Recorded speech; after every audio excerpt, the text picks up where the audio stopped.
Machine Agniveer day 16. ఈ రోజు important topics ఏంటంటే జనరల్ నాలెడ్జ్ లో క్యాపిటల్స్ అండ్ కరెన్సీస్, ఫిజిక్స్ లో సర్క్యులర్ మోషన్, జనరల్ సైన్స్ లో ప్లాన్స్. పీడిఎఫ్స్ ఎక్స్ప్లెయిన్ చేసే ముందు మీకు ఈ పీడిఎఫ్స్ కావాలంటే ఈ వాట్సాప్ నంబర్ కి మెసేజ్ అయితే పెట్టండి. First PDF general knowledge topic Capitals of Indian states, important countries, Capitals and currencies. ఈ టాపిక్ లో ముఖ్యంగా నేర్చుకోవాల్సింది Indian state Capitals, union territories and Capitals and most important countries Capitals and currencies. వాటన్నింటినీ ఒకే చోట ఇచ్చినాను, మీరు చదువుకోండి. వీటిని గుర్తుపెట్టుకోవడానికి కొన్ని ట్రిక్స్ ఇచ్చినాను, దాంతో పాటు 30 MCQ ప్రాక్టీస్ కోసం ఇచ్చినాను, మీరు ప్రాక్టీస్ చేసుకోవచ్చు. Second PDF physics topic circular motion. ఈ టాపిక్ లో మీరు ముఖ్యంగా నేర్చుకోవాల్సింది సర్క్యులర్ మోషన్ అంటే ఏంటి, మోషన్స్ ఎన్ని టైప్స్, వాటన్నిటిని క్లియర్ గా ఎక్స్ప్లెయిన్ చేస్తున్నాను, చూసుకోండి. ఇందులో కొన్ని ఫార్ములాస్ బేస్డ్ క్వశ్చన్స్ కూడా అడుగుతారు, ఆ ఫార్ములాస్ అన్ని ఒకే చోట ఇచ్చినాను, చూసుకోండి. దాంతో పాటు 30 MCQ ప్రాక్టీస్ క్వశ్చన్స్ ఇచ్చినాను, మీరు ప్రాక్టీస్ చేసుకోవచ్చు. థర్డ్ పీడిఎఫ్ జనరల్ సైన్స్ లో టాపిక్ ప్లాంట్స్. మీరు ముఖ్యంగా నేర్చుకోవాల్సింది ప్లాంట్ యొక్క functions, photosynthesis, respiration in plants, food production in plants, reproduction in plants. ఇలా ప్రతి ఇంపార్టెంట్ పాయింట్స్ ని క్లియర్ గా ఎక్స్ప్లెయిన్ చేశాను, చదువుకోండి.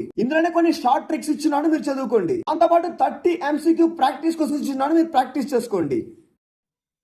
ఇలాంటి పీడిఎఫ్ మీ ఎగ్జామ్ కోసం డైలీ కావాలంటే మన పేజ్ ని ఫాలో చేసి కమెంట్ లో పీడిఎఫ్ మెన్షన్ చేయండి, డీటెయిల్స్ పంపిస్తాను.